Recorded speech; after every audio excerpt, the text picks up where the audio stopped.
Buenos días, tengan ustedes muy buen día. La sesión de hoy vamos a desarrollar el tema de elementos del Estado. Eh, Muy bien, entonces, ¿qué se entiende por elementos? Se debe de entender aquel conjunto de componentes sine qua non, sin los cuales no va a poder entenderse el concepto de Estado, de tal manera que para que pueda catalogarse a un grupo social como Estado, se debe de tener la presencia copulativa, la presencia conjunta de estos tres elementos, que viene a ser la población, el territorio y el poder institucionalizado. Puede que se confunda y se cataloga, se le denomine como Estado algún grupo social. Por ejemplo, tenemos la nación de los gitanos. La nación de los gitanos es un grupo social que tiene una población, tiene una organización hasta cierto punto, pero carece de territorio. Por lo tanto, no podría configurarse la categoría de Estado, no podría existir el Estado gitano. ¿Por qué? Porque carece de territorio. ¿Mm? Entonces, es importante la existencia, la presencia conjunta de estos tres elementos para que a un grupo social se le pueda categorizar como Estado. Vuelvo a decir, son tres elementos importantes: territorio, población y poder institucionalizado. Muy bien, la sesión de hoy día justamente va a consistir en analizar estos tres elementos. El primer elemento es el territorio. Muy bien, el territorio debe de entenderse como aquel espacio de la corteza de la tierra, de la superficie de la tierra, en la cual se va a instalar un determinado grupo social, se va a instalar una determinada organización social.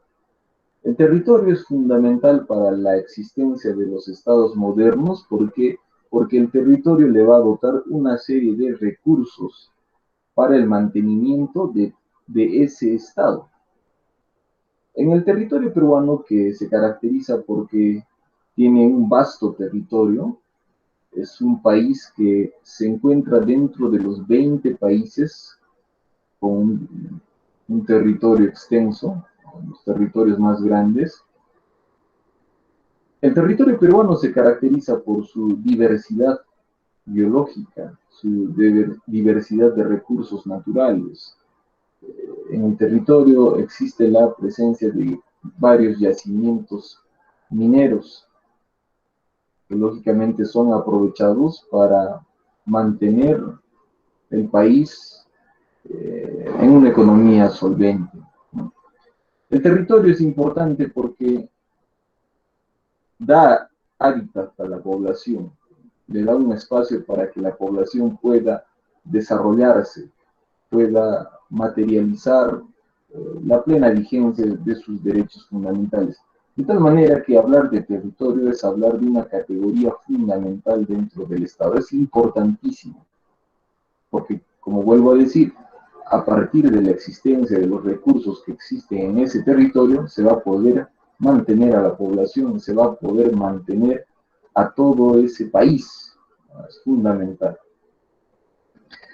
Muy bien, debemos indicar que el territorio a su vez está constituido por una serie de subelementos. El territorio, como lo establece nuestra Constitución, no solamente se refiere a la superficie de la tierra, no solamente se refiere al suelo, sino que también comprende el subsuelo, comprende los aires y comprende el espacio marítimo. Muy bien, en cuanto a la extensión del territorio peruano, podemos indicar lo siguiente. El territorio peruano tiene 1.285.215,60 kilómetros cuadrados. Ello incluye la superficie correspondiente al lago Titicaca, de tal manera que es un territorio extenso, ¿no? Les comentaba de que se encuentra entre los 20 países con territorios más grandes en todo el mundo. El territorio peruano también va a comprender la soberanía sobre las 200 millas del Mar de Grau. Muy bien, ¿qué es lo que establece la Constitución política respecto del territorio? Tenemos el artículo 54 de nuestra Constitución que establece lo siguiente. El territorio del Estado es inalienable e inviolable. Es decir, que el territorio peruano no se puede comprar, no se puede vender, no se puede desmembrar, ¿no? El territorio peruano es sagrado. Nadie puede vulnerar su soberanía. El territorio peruano, a partir de lo establecido en la Constitución, debe de entenderse como un territorio sagrado. Sin embargo, aquí viene la reflexión. Si eso es lo que sostiene la Constitución y es lo que ha establecido también las constituciones que han precedido a esta Constitución de 1993, ¿qué ha pasado con nuestro territorio a lo largo de la historia republicana? Si ustedes se recuerdan, en las asignaturas de historia, antes de 1911, el territorio peruano era el doble en cuanto a extensión, era el doble al territorio actual. ¿Qué ha sucedido en estos más de 100 años? ¿Por qué se ha perdido gran parte de nuestro territorio? Muy bien, hay lógicamente respuestas de todo índole, pero hay mucha culpa en los gobernantes de aquel entonces por la nula o el nulo conocimiento de la defensa del territorio nacional, ¿no?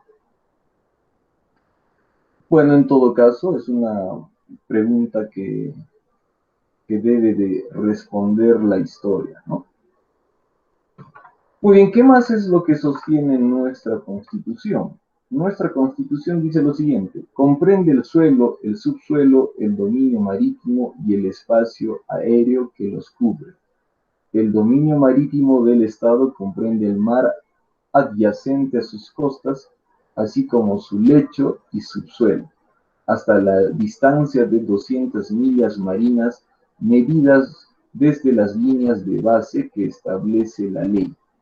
En su dominio marítimo, el Estado ejerce soberanía y jurisdicción, sin perjuicio de las libertades de comunicación internacional, de acuerdo con la ley y con los tratados ratificados por el Estado.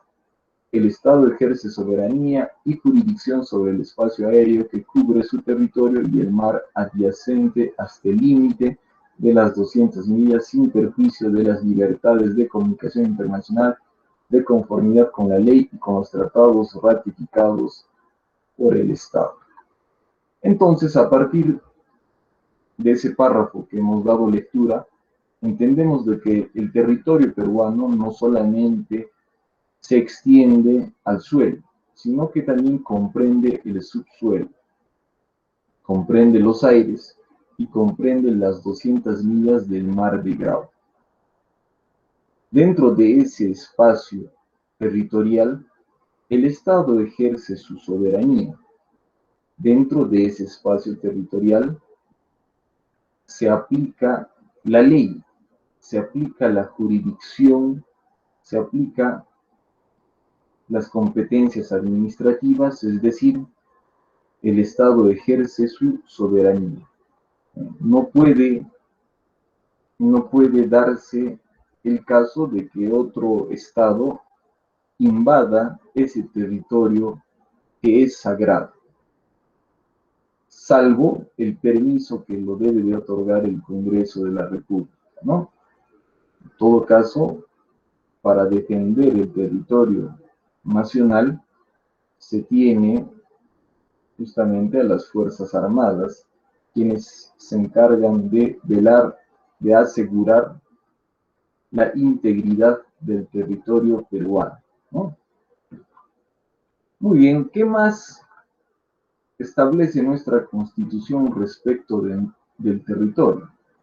El artículo 2 de nuestra Constitución, en su inciso 11, sostiene lo siguiente: toda persona tiene derecho a elegir su lugar de residencia, a transitar por el territorio nacional y a salir de él y entrar en él, salvo limitaciones por razones de sanidad o por mandato judicial o por aplicación de la ley de extranjería. Muy bien, a partir de este artículo se garantiza el libre tránsito que tienen los peruanos, libre tránsito a lo largo de todo el territorio nacional. A nadie se le puede limitar ese derecho constitucional de libre tránsito. Tenemos la libertad para viajar, para transitar por todo el territorio nacional. Pero esa generalidad establecida en este artículo va a tener excepciones, salvo la emergencia sanitaria o salvo mandato judicial. Es decir, que el Estado se va a reservar la posibilidad de limitar ese derecho de libre tránsito por situaciones de emergencia nacional, como la que se está viviendo en la actualidad a partir de la existencia de la enfermedad del COVID-19. Entonces, a partir de esta emergencia sanitaria se ha limitado el derecho a libre tránsito. No puede haber, digamos, viajes interprovinciales. Claro que ahora está empezando a recobrarse ese derecho, pero con limitaciones, ¿no? Por mandato judicial. El derecho de libre tránsito a lo largo de todo el territorio nacional también va a ser limitado por mandato judicial. Ello a partir de que el juez va a poder restringir ese derecho de libre tránsito a efectos de mantener, a efectos de garantizar un proceso judicial, a efectos de evitar riesgo procesal o riesgo de fuga de algún justiciable que sea imputado en algún proceso penal. Entonces, el juez tiene la competencia de restringir el derecho a la libertad de tránsito, justamente para asegurar la eficacia de un proceso judicial y evitar el riesgo de fuga de algún imputado, ¿no? Muy bien. El artículo 52 sostiene lo siguiente: son peruanos por nacimiento los nacidos en el territorio de la República, también lo son los nacidos en el exterior de padre o madre peruanos, inscritos en el registro correspondiente durante su minoría de edad. Son asimismo peruanos los que adquieren la nacionalidad por naturalización o por opción, siempre que tengan residencia en el Perú. Entonces, el territorio también es importante porque a partir del nacimiento de la persona dentro del territorio, se le va a poder considerar como ciudadano peruano, se le va a otorgar la nacionalidad peruana, de tal manera que el territorio también cumple la función de naturalización o nacionalización, ¿no? Recuerden ustedes que otro derecho fundamental de la persona humana justamente es la nacionalidad. Las personas tienen derecho a integrar, a tener una nacionalidad. Ello les va a permitir satisfacer una serie de derechos, formar parte de un Estado, formar parte de un país, permite lógicamente asegurar el desarrollo pleno de la persona humana. ¿Por qué? Porque el Estado atiende al ser humano, porque el Estado se preocupa por garantizar por satisfacer sus necesidades básicas. De tal manera que es importantísimo que el ser humano forme parte de un Estado. Es importante que tenga una nacionalidad. Y para determinar esa nacionalidad, el territorio cumple un papel determinante. Nuestra Constitución señala que son peruanos aquellos que han nacido dentro del territorio peruano. Muy bien, pero también van a ser catalogados como peruanos, van a tener la nacionalidad peruana, aquellos seres humanos que han nacido fuera del territorio peruano, siempre y cuando sus padres tengan la nacionalidad peruana, ¿no? Y hayan sido inscritos en el tiempo correspondiente.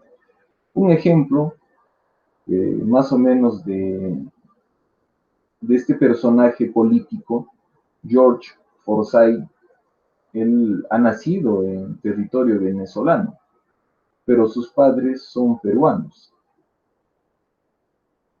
Resulta que su padre era diplomático, era embajador en aquel entonces, era embajador del Perú en Venezuela. Y cumpliendo ese mandato oficial,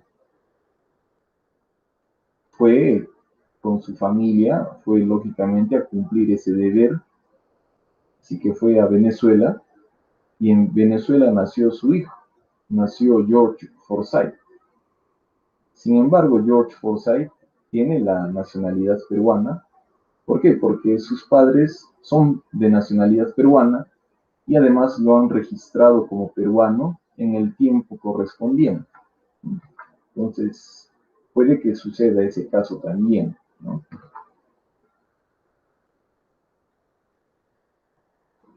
Asimismo, son peruanos los que adquieren la nacionalidad por naturalización o por opción, siempre que tengan residencia en el Perú. Muy bien, también el territorio es importante porque dentro del territorio no solamente se da la presencia de peruanos de nacimiento, sino que también existe la presencia de población que ha migrado a nuestro territorio por una serie de circunstancias. Es decir, tenemos presencia de extranjeros. Esos extranjeros no han nacido en el territorio peruano. Han venido al territorio peruano por una serie de factores, entre ellos económicos, de trabajo, de repente de naturaleza afectiva. Algunos se han enamorado de alguna peruana o de algún peruano eh, y se han quedado a vivir en nuestro territorio. Muy bien, entonces ellos podrían obtener la nacionalidad peruana siempre y cuando tengan su residencia aquí, ¿no? Y cumplan con el trámite correspondiente. A dicho procedimiento se llama naturalización. Muy bien. ¿Qué más establece nuestra Constitución respecto del territorio? Tenemos el artículo 189 de nuestra Constitución que establece lo siguiente. El territorio de la República está integrado por regiones, departamentos, provincias y distritos, en cuyas circunscripciones se constituye y organiza el gobierno a nivel nacional, regional y local, en los términos que establece la Constitución y la ley, preservando la unidad e integridad del Estado y de la nación. El ámbito del nivel regional de gobierno son las regiones y departamentos. El ámbito del nivel local de gobierno son las provincias, distritos y los centros poblados. Entonces, a partir de este artículo, podemos inferir de que el territorio peruano está dividido políticamente. Ello a efectos de materializar la delegación de funciones y competencias que a su vez busquen asegurar el desarrollo de las regiones que integran nuestro país. Para ello se ha establecido una división política administrativa, que en el caso nuestro es de la siguiente manera. tenemos regiones. Las regiones van a estar integradas sobre la base de los departamentos que conocemos. Entonces tenemos el departamento del Cusco, que constituye una región. Tenemos el departamento de Arequipa, que constituye una región. Tenemos el departamento de La Libertad, que constituye una región. De tal manera que tenemos 24 regiones, ¿no? Y una provincia constitucional que vendría a ser el Callao. Entonces, fíjense, nuestro vasto territorio a su vez está subdividido políticamente en 24 regiones y una provincia constitucional. Cada región a su vez también está dividida políticamente. Está dividida en provincias y las provincias a su vez están divididas en distritos. Entonces, para fomentar el desarrollo descentralizado dentro de estas subdivisiones políticas, es menester, es importante de que se conozca los tres niveles de gobierno. Tenemos un gobierno central, tenemos gobiernos regionales y tenemos gobiernos locales, ¿no? Los gobiernos locales a su vez están integrados por los gobiernos provinciales y gobiernos distritales. De tal manera que hablar del territorio peruano también implica hablar de la división política y administrativa de este, lo cual es fundamental para poder gestar desarrollo en las demás regiones. Lógicamente, los gobiernos regionales van a estar integrados por las autoridades de aquella región. En el caso del Cusco, actualmente tenemos a un gobierno regional que va a estar presidido por el gobernador Jean Paul Benavente. Dentro de ese gobierno regional también se tiene al órgano legislativo que vendría a ser el Consejo Regional, que va a estar integrado por los consejeros regionales, que son representantes de cada provincia de la región del Cusco. Muy bien, allí se toman las decisiones más importantes en cuanto a los destinos de la región del Cusco. Esos acuerdos, esas decisiones, lógicamente se toman considerando, tomando en cuenta los artículos, disposiciones prerrogativas establecidas en nuestra Constitución. A partir de ello podemos entender de que el gobierno regional del Cusco tiene autonomía. ¿Y qué viene a ser la autonomía? Va a ser aquella figura jurídica que va a permitir que la toma de decisiones se adapte a las circunstancias reales, concretas, características propias de nuestra región, pero tomando en cuenta, pero respetando un marco de ley general. En este caso vendría a ser la Constitución política, ¿no? Entonces, cuando se habla de autonomía, vamos a puntualizar de que no hacemos referencia a independencia. Si hubiese independencia, ya no se estaría hablando de una región, ya se estaría hablando de otro estado, y lógicamente ello no es posible, ya que nuestra Constitución establece que nuestro país tiene un gobierno unitario, ¿no? Solamente existe un estado dentro de nuestro país, a diferencia de lo que sucede en Estados Unidos, por ejemplo. Allí es una unión de varios estados. Cada estado tiene sus propias características, tiene su propia autonomía en cuanto a la emisión de normas, pero tienen que respetar, lógicamente, un marco general, y ese marco general es la Constitución de los Estados Unidos. O sea, hay un mayor nivel de independencia en cuanto a los estados que forman parte de Estados Unidos. Pero en el caso peruano no se habla de independencia, no se habla de soberanía. Las regiones tienen autonomía, pero que no se confunda ello como independencia.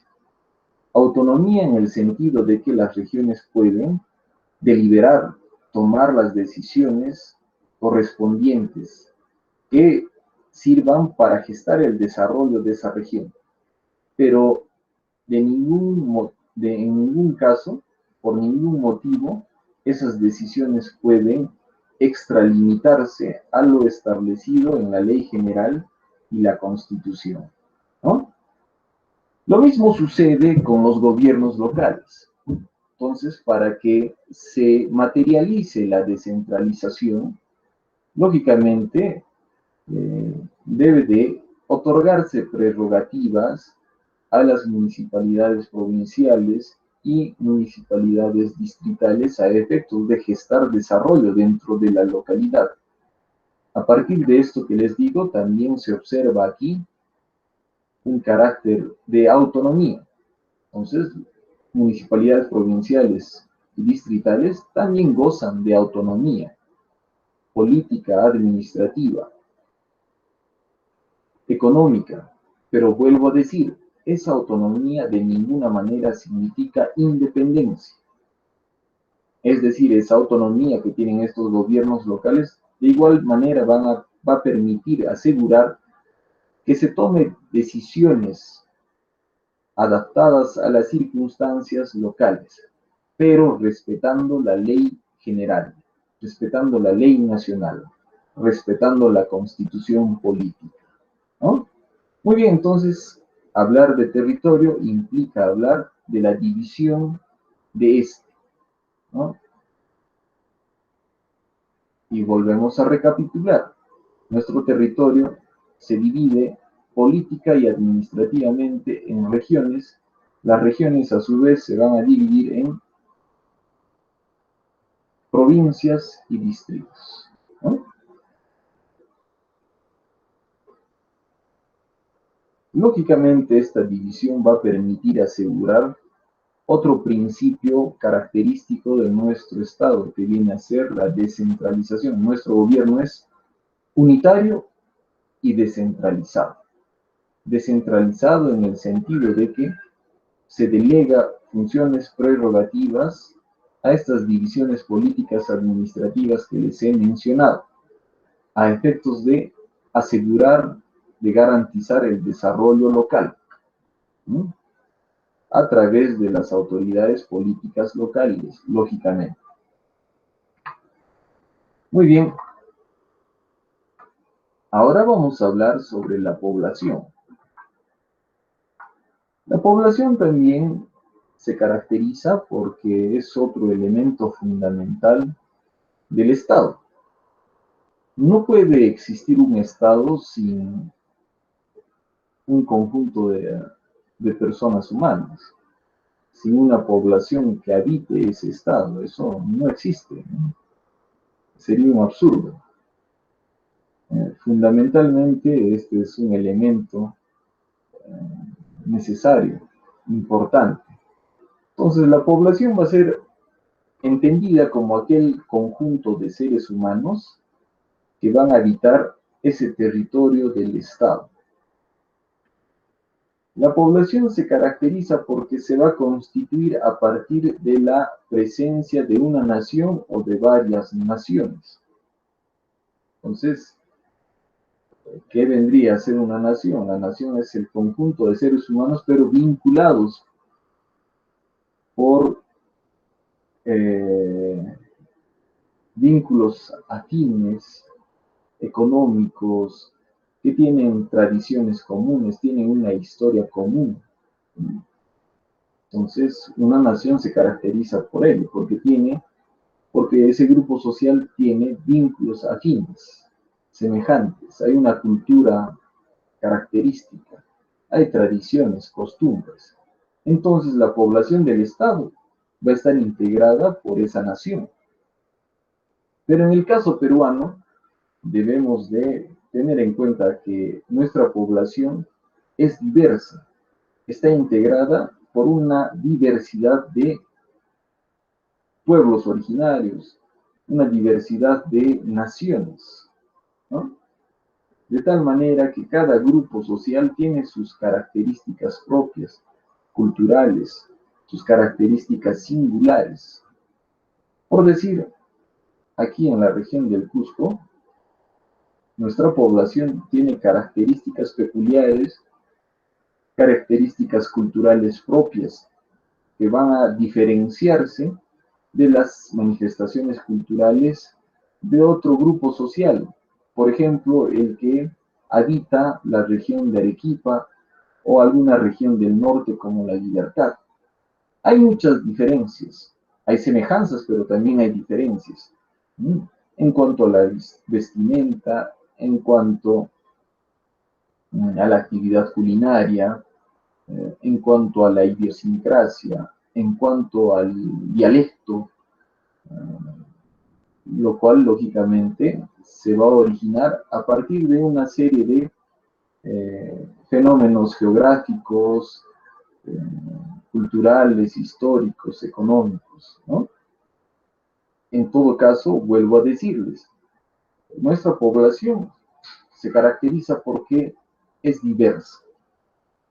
Existe una diversidad de naciones, una diversidad de grupos sociales, una diversidad de etnias, que de acuerdo a los últimos censos que se ha desarrollado en nuestro país, podría considerarse que del 100% de nuestra población, el 10% tiene ascendencia europea, ¿no? el, el 60% está constituida por población mestiza y el 30% está constituida por población de ascendencia originaria, ¿no? Bueno, son más o menos los indicadores de los últimos censos. Muy bien. ¿Qué más podemos entender a partir de la población?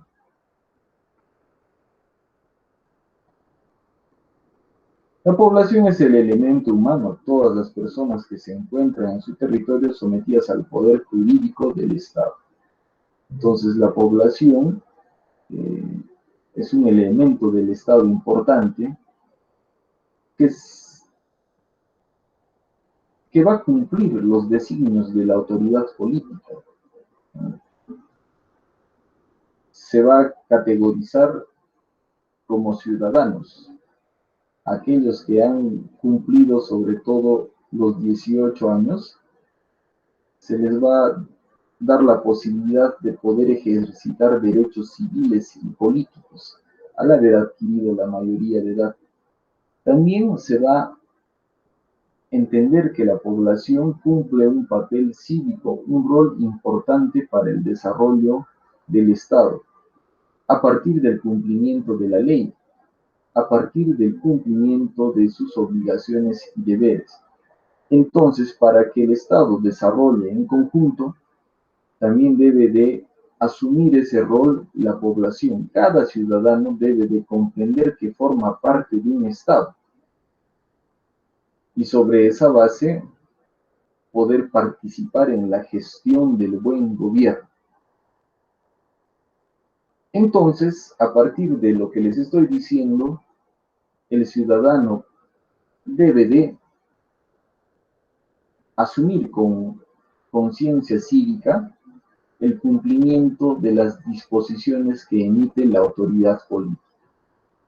Lógicamente, cumplir las disposiciones de la autoridad política, cumplir con la norma jurídica, va a significar que cada ciudadano asuma, aporte un granito de arena para el desarrollo del país.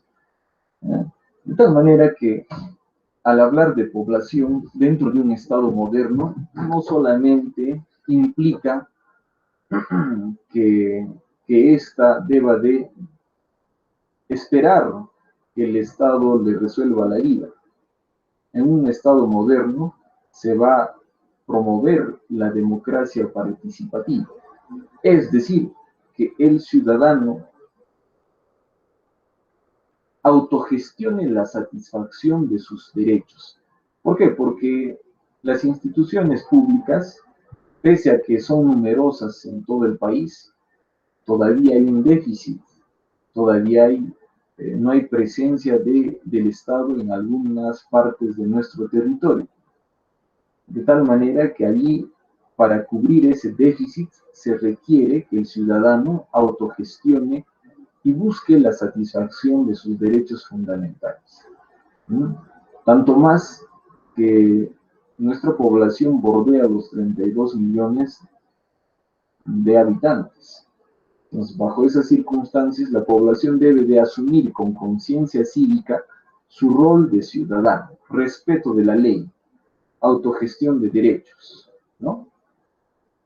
Prosigamos.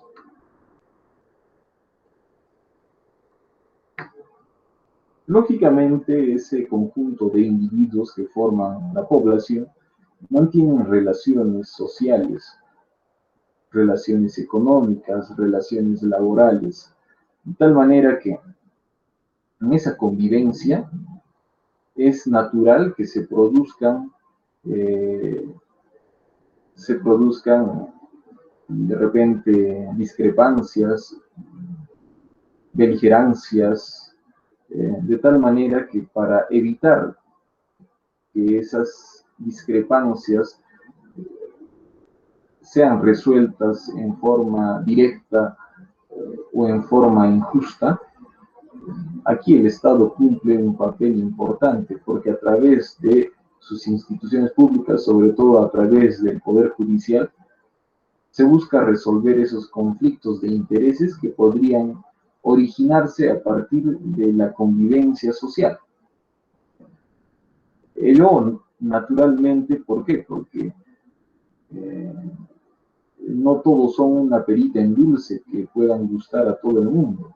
Siempre hay discrepancias, siempre hay conflictos de intereses que cuando obtienen la categoría, cuando tienen la trascendencia jurídica, van a tener que ser resueltos, pero a partir de la administración de justicia ejercida por el Estado, lógicamente a través del Poder Judicial, ¿no?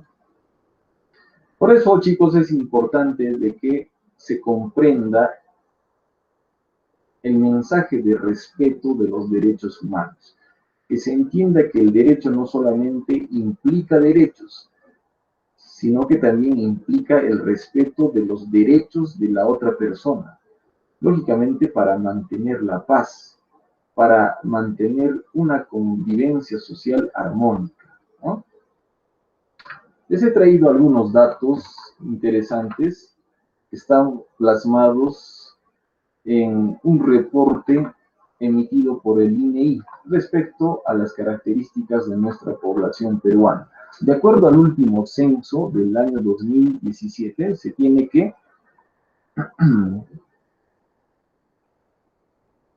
tenemos una población de 31.000 millones de personas humanas, ¿cierto? Eso lo pueden ver aquí en este cuadro.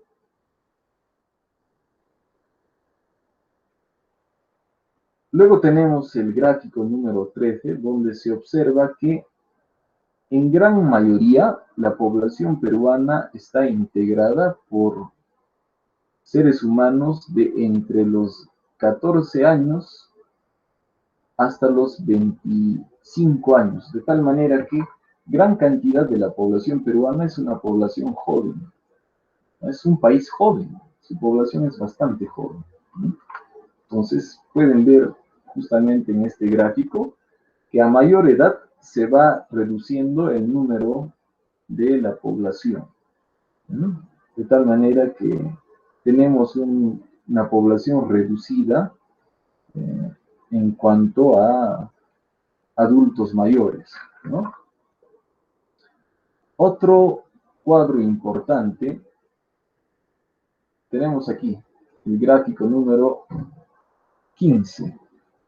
Allí se observa la distribución de la población por regiones, destacando de que Lima concentra la mayor cantidad de población, con un 32.3%.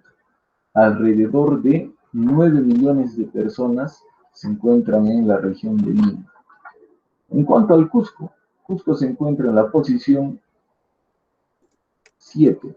1, 2, 3, 4, 5, 6, 7. Sí, en la posición 7 con 1.200.000 personas aproximadamente, lo cual representa el 4% de la población total, ¿no? Tenemos otro cuadro interesante, el cuadro 13, relativo a la población por área urbana y rural. En el año 2017 se ha evidenciado que la población urbana, es decir, aquella población que habita las ciudades, representa el 79.3% del total de la población peruana.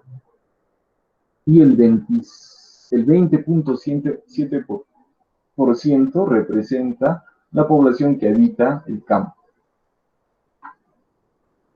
El siguiente cuadro también es interesante. Es la composición de la población censada según el sexo. Para el 2017 existe 14 millones de varones y 14.900.301 mujeres. De tal manera que la población femenina es un poquito más grande que la población de varones, ¿no? Muy bien, en todo caso son datos interesantes que nos sirven para poder entender la configuración de nuestra población. Muy bien. ¿Qué es lo que establece nuestra Constitución respecto de la población? Muy bien, a ver, vamos a tener el artículo 44 de nuestra Constitución que establece lo siguiente.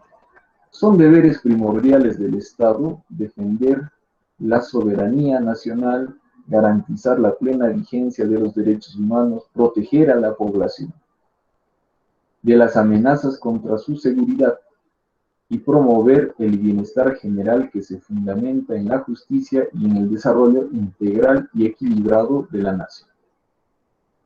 Entonces, de acuerdo al artículo 44, es un deber primordial del Estado proteger la seguridad de la población. Entiéndase de que el Estado debe de garantizar el desarrollo del ciudadano, debe de garantizar el pleno desarrollo de los seres humanos que integran nuestro país, que habitan nuestro territorio. Lógicamente, a través de la prestación de servicios públicos. Esos servicios públicos los va a prestar las entidades públicas. Tenemos un conjunto de instituciones, centros de salud, hospitales, colegios, universidades, comisarías, tribunales de justicia, oficinas desconcentradas de los organismos autónomos, que lógicamente van a buscar asegurar, garantizar los derechos del ser humano. Entonces el Estado cumple un papel importante. Está obligado a atender al ser humano, atender a la población. Tenemos el artículo 46. Nadie debe obediencia a un gobierno usurpador ni a quienes asumen funciones públicas en violación de la Constitución y de las leyes. La población civil tiene el derecho de insurgencia en defensa del orden constitucional. Son nulos los actos de quienes usurpan funciones públicas. Muy bien, entonces en este artículo debemos de entender de que debe de haber respeto a la Constitución. Debe de haber respeto a todo ese orden constitucional que significa respeto a que para poder acceder al poder político se debe de cumplir los procedimientos correspondientes. Es decir, los comicios electorales deben de garantizar la legitimidad de la autoridad política, ¿eh? De tal manera que allí se asegura la democracia, que el pueblo, que la voluntad del pueblo sea la que prevalezca, que el pueblo elija a sus autoridades. En líneas generales, allí se observa en gran medida la figura democrática. Pero si es que por A o B motivos se usurpa ese mandato democrático, se usurpa esa modalidad de legitimidad democrática y se captura el poder a través del uso de la fuerza, a través del uso de las armas o de cualquier otro medio antidemocrático. La Constitución asegura y le garantiza el derecho de insurgencia a la población. La población tendrá que insurgir, tendrá que rebelarse contra ese gobierno de facto que ha usurpado el poder, que se ha atribuido la autoridad política a partir del uso de la fuerza. Lógicamente, ante esa situación, el pueblo, la población, tiene que rebelarse contra ese poder político dictatorial arbitrario, antidemocrático. La historia peruana nos muestra una serie de gobiernos de facto, gobiernos que han llegado al poder a partir de golpes de Estado, a partir del uso de la fuerza, a partir del uso de las armas. Lógicamente son gobiernos de facto autoritarios, antidemocráticos, y que para poder mantener el desarrollo del Estado en su conjunto es menester asegurar que los gobiernos hayan llegado al poder en mérito a vías democráticas, ¿no? Muy bien, ¿qué más establece la Constitución respecto de la población? El artículo 65 señala lo siguiente: el Estado defiende el interés de los consumidores y usuarios. Para tal efecto, garantiza el derecho a la información sobre los bienes y servicios que se encuentran a su disposición en el mercado. Asimismo, vela en particular por la salud y la seguridad de la población. Entonces, la Constitución también asegura de que la población tenga acceso a la información de los productos que consume. Es por ello que, de un tiempo a esta parte, aquellas golosinas o productos industrializados, en sus etiquetas se encuentra la información nutricional, se encuentra la información en cuanto al porcentaje de calorías, si estos tienen componentes químicos, todo debe de estar, digamos, todo tiene que visualizarse en la envoltura del producto, de tal manera que se asegura la información y la transparencia. ¿Mm? Es un derecho de la población. ¿Por qué? Porque la población consume servicios, consume esos productos, y para asegurar la garantía de los derechos fundamentales de los seres humanos, lógicamente el Estado está en la obligación de exigir que las empresas cumplan con informar a sus consumidores sobre la información nutricional de sus productos. Pero también las instituciones públicas tienen la obligación de informar sobre los procedimientos, sobre los requisitos, en cuanto a los procedimientos administrativos que se tramitan dentro de esa institución pública. Para ello, en la actualidad, se tiene las páginas web. Todas las instituciones públicas y también las instituciones privadas están obligadas a mantener la transparencia y el acceso a la información pública libre y a través de sus páginas web. Tenemos luego el artículo 199 de nuestra Constitución. Los gobiernos regionales y locales son fiscalizados por sus propios órganos de fiscalización y por los organismos que tengan tal atribución por mandato constitucional o legal, y están sujetos al control y supervisión de la Contraloría General de la República, la que organiza un sistema de control descentralizado y permanente. Los mencionados gobiernos formulan sus presupuestos con la participación de la población y rinden cuenta de su ejecución anualmente bajo responsabilidad conforme a ley. O sea, a partir de este artículo podemos entender de que los gobiernos regionales, gobiernos locales, para la toma de las decisiones, lógicamente se debe de tener en cuenta los intereses de la población. Se debe de tener en cuenta este artículo que asegura, que faculta a la población poder participar en la toma de decisiones. No es en vano de que los gobiernos locales generalmente en forma anual convocan los famosos cabildos abiertos a efectos de poder escuchar a la población. En otros casos, en algunas municipalidades ya también han implementado la municipalidad de escucha o la autoridad de escucha, que son espacios que la autoridad política brinda a la población, al ciudadano, para que éste pueda manifestar, exponer las dificultades de su barrio, los problemas de su asociación de vivienda, etcétera, etcétera. De tal manera que está asegurada la participación ciudadana en la toma de las decisiones políticas.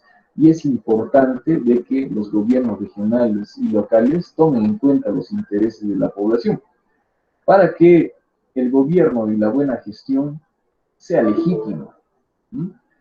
No podría ocurrir lo contrario. Algún alcalde que tome decisiones políticas en contra de los intereses de la población, eso sería un absurdo. Y de ser así, lógicamente, aquel alcalde tendrá que ser sometido a los procedimientos o procesos penales, ya que hay una responsabilidad allí, ¿no? Se ha ido en contra de los intereses de la población. Muy bien. Es importante también la participación ciudadana porque ello va a permitir la gestión y el buen gobierno, ¿no? A partir de que se va a escuchar a los representantes, a los vecinos notables de algún grupo social, de algún vecindario, de alguna calle, de alguna asociación de vivienda. La participación ciudadana también va a permitir dar prioridad a los proyectos de infraestructura o proyectos más importantes que sirvan para asegurar el desarrollo de esa localidad. Es por eso que allí es importante la existencia de los cabildos abiertos, donde la autoridad política, el alcalde, ¿no es cierto?, se junta con los vecinos más notables, o finalmente también se da la posibilidad de que toda la población, si es que lo desea, puede estar presente en esos cabildos abiertos. Generalmente estos se desarrollan en las plazas, que son espacios públicos, o finalmente en algún auditorio, pero de dimensiones superlativas, grandes, a efectos de poder atender a este gran número de ciudadanos representantes. Entonces, ahí se les da la posibilidad de que puedan exponer la problemática de sus organizaciones sociales, de sus barrios, de sus asociaciones, y sobre esa base se plantea soluciones a la problemática, se prioriza proyectos de desarrollo, se prioriza la ejecución de obras públicas.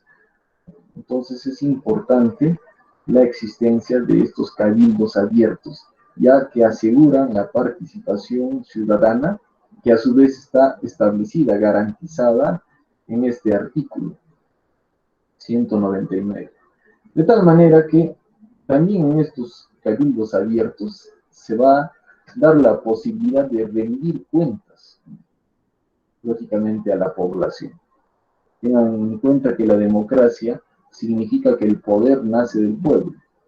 Entonces, constantemente la población tiene que ser informada, tiene que rendírsele cuentas a la población de cómo se ha efectuado el gasto, de cómo se han destinado los presupuestos. Es así que también es común ver a los alcaldes y autoridades políticas de rendir cuentas a la población, justamente a través de estos cabildos abiertos, ¿no? Muy bien, prosigamos. Luego tenemos el tercer elemento, que viene a ser el poder institucionalizado. ¿Qué se entiende por poder? Muy bien. El poder es una facultad que permite exigir algo a alguien. Ello en términos básicos, elementales. A partir de ese concepto básico podríamos entender el significado del poder político, que viene a ser el poder político. Justamente es aquella facultad que tiene la autoridad política para poder exigirle algo a la población, a una población o grupo social determinado. De tal manera que el poder político va a implicar la presencia de una relación mando-obediencia. Esa relación mando-obediencia es una relación política que se va a construir en una sociedad moderna, democrática. Por un lado se tiene a la autoridad política que ejerce el poder político. La Constitución le reconoce una serie de prerrogativas a la autoridad política. ¿Y quiénes van a cumplir con esos mandatos, con esos designios de la autoridad política? La población. Entonces, se observa la presencia de una relación política, una relación mando-obediencia. Quienes asumen el rol de mando, la autoridad política, y quienes asumen el rol de obediencia, la población, ¿no? Los súbditos, en otras palabras. Muy bien, entonces, estas nociones implican el poder institucionalizado. Ese poder, lógicamente, es institucionalizado porque es un poder oficial, es un poder que ha sido reconocido por la ley, ha sido reconocido por la Constitución, y ha sido un poder que ha surgido a partir de la voluntad de la población. El poder político que tiene alguna autoridad, que tiene el alcalde, que tiene el gobernador regional o que tiene el mismo presidente de la República, es un poder oficial, es un poder institucional que le ha otorgado la población a partir de la existencia de un proceso electoral previo que ha legitimizado justamente ese poder. Es poder institucionalizado porque es democrático, porque es oficial, ¿no? Lo contrario sería un poder antioficial, que sería el poder arbitrario, el poder de facto, el poder dictatorial, que se ha hecho poder recurriendo al uso de la fuerza, de las armas, que son lógicamente mecanismos antidemocráticos. Ese no es un poder institucionalizado, ese no es un poder oficial, es un poder antioficial, antidemocrático.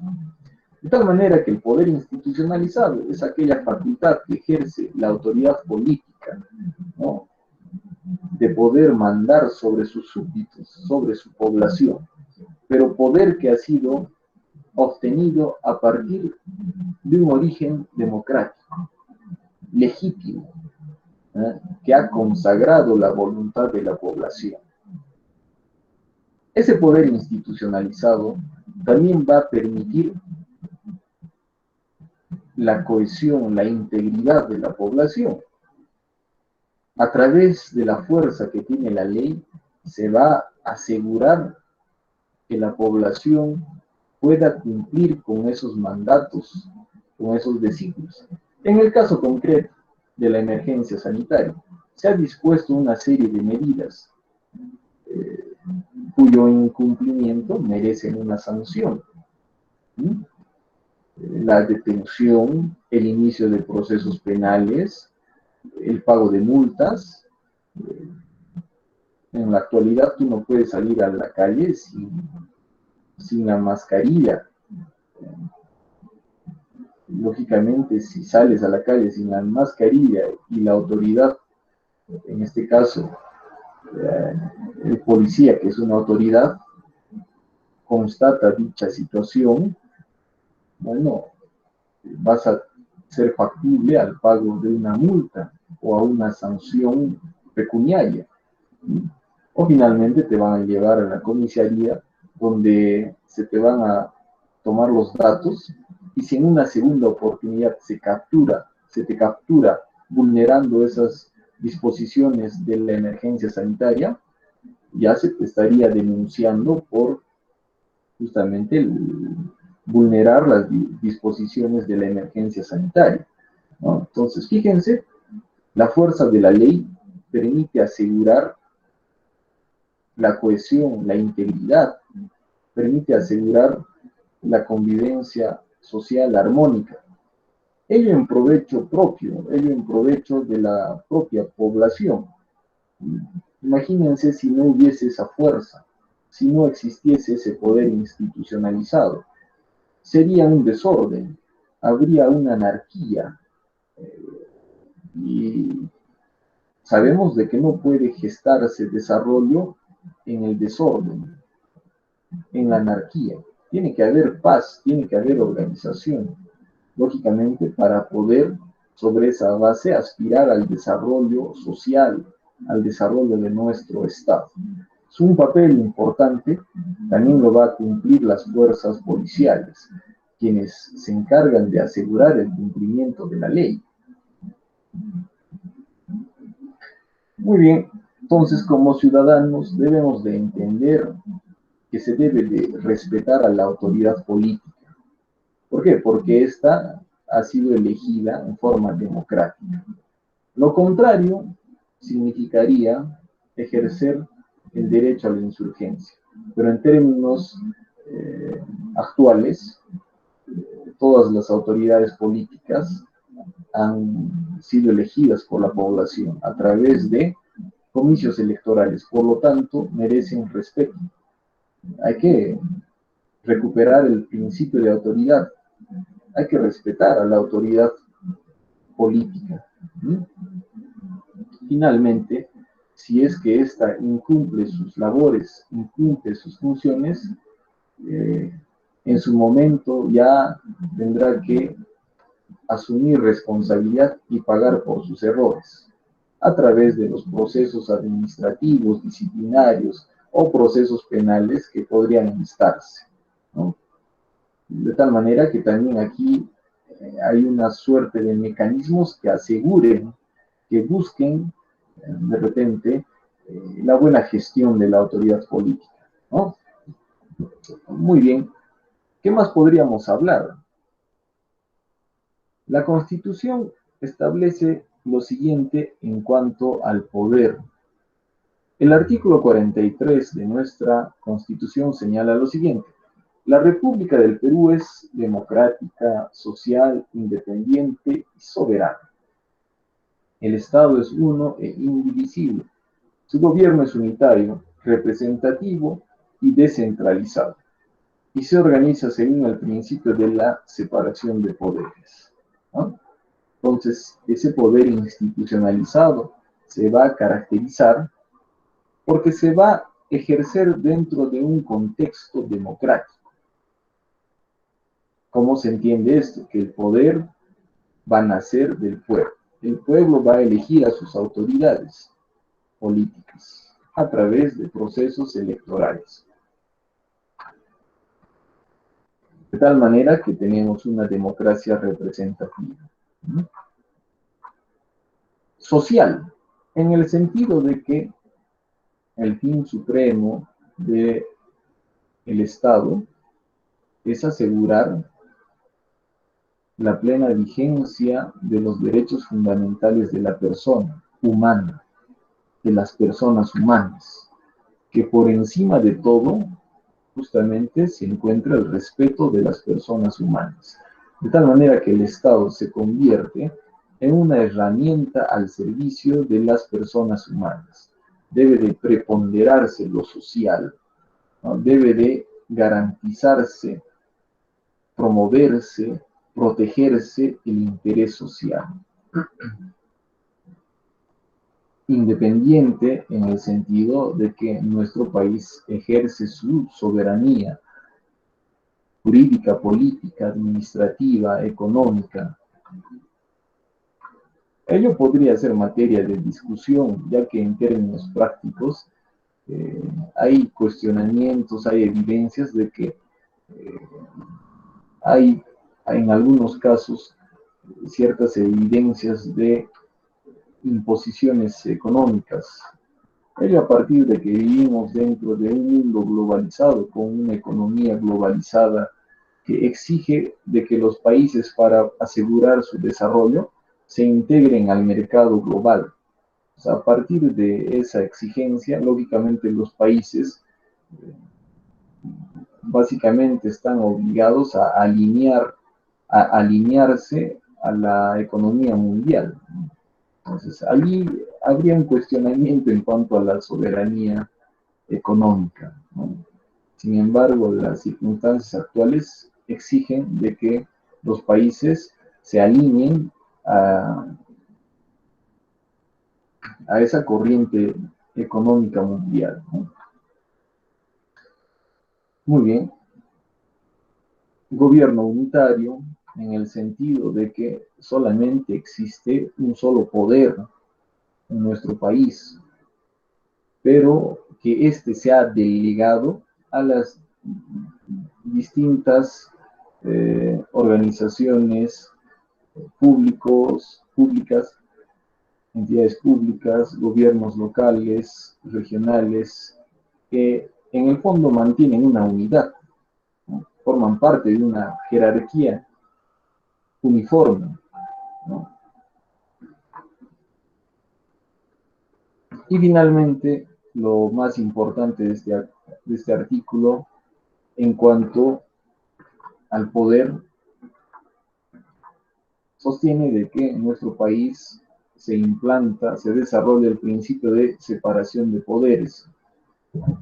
Ello, lógicamente, para asegurar un contrapeso, para evitar que nuestra democracia se convierta en un gobierno autoritario, en un gobierno dictatorial, en un gobierno unipersonal donde los poderes se concentren en una sola persona o en un solo poder político,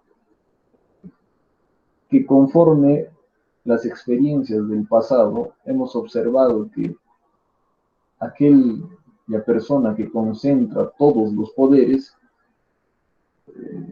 lógicamente, este deviene en tiranía, en autoritarismo, en un gobierno dictatorial, justamente para evitar esos riesgos, se ha establecido la aplicación del principio de separación de poderes, a efectos de que los poderes se controlen así, se contrapesen.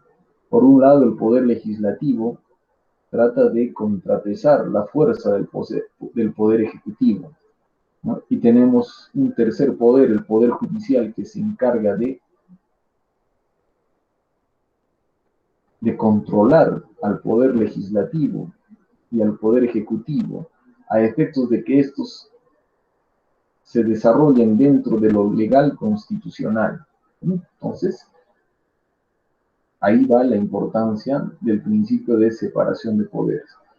Luego tenemos el artículo 45. El poder del Estado emana del pueblo. Quienes lo ejercen lo hacen con las limitaciones y responsabilidades que la Constitución y las leyes establecen. Ninguna persona, organización, fuerza armada, policía nacional o sector de la población puede arrogarse el ejercicio de ese poder. Hacerlo constituye rebelión o sedición.